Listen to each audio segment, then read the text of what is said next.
and we became counselors 1 year after them.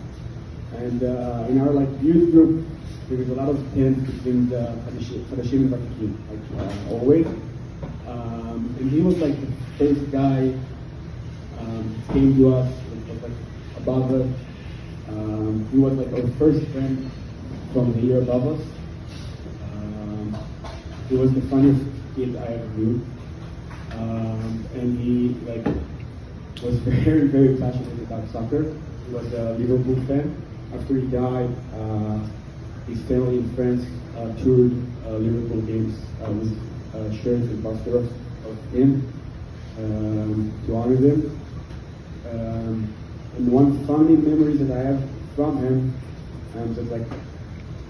influenced me. His way of connecting our age group and the year above us was soccer.